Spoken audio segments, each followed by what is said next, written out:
こんにちは、みよぞです。いつもご視聴いただきましてありがとうございます。はい、今回はランドクルーザー70。70がですね、急になんですが、発電能力がちょっと落ちまして、チャージランプというか、タイミングベルトマークと、バッテリーのとこの、電圧計のとこのランプと、フィルターランプ、あれがね、点滅、チカチカしだしまして、で、チカチカしだしましたね。で、消えたり、ついたり、そんなのしていましたので、そろそろかなと思って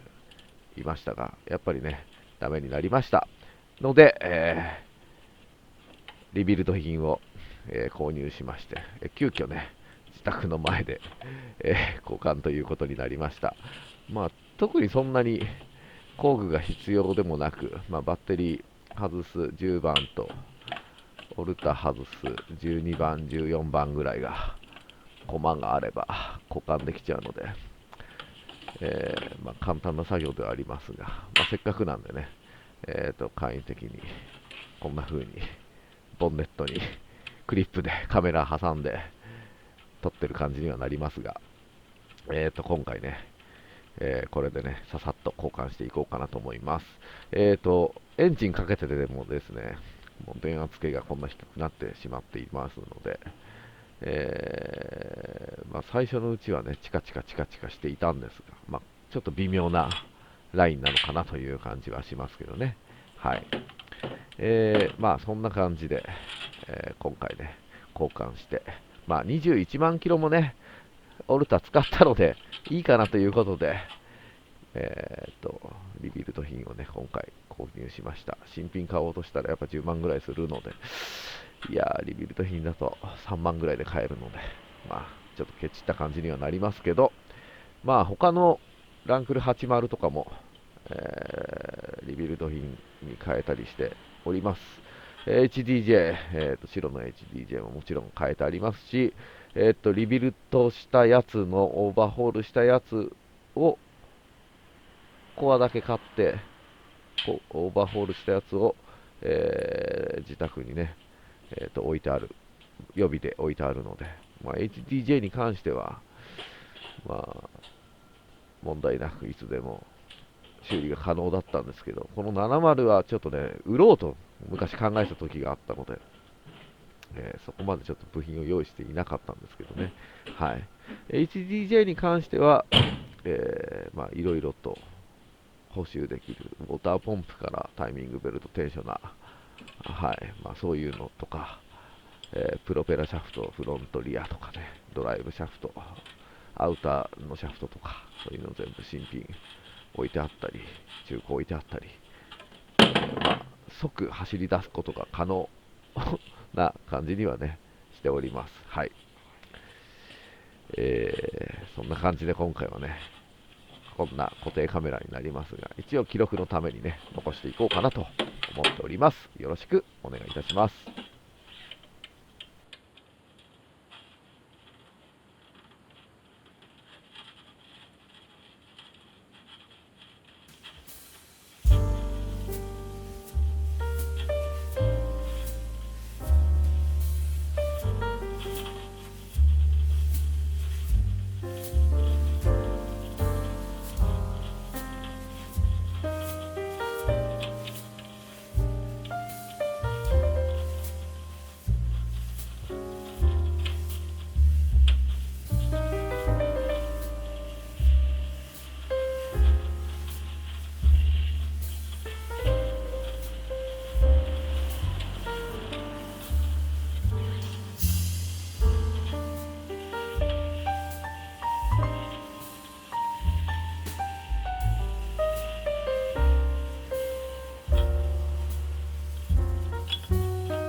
はい、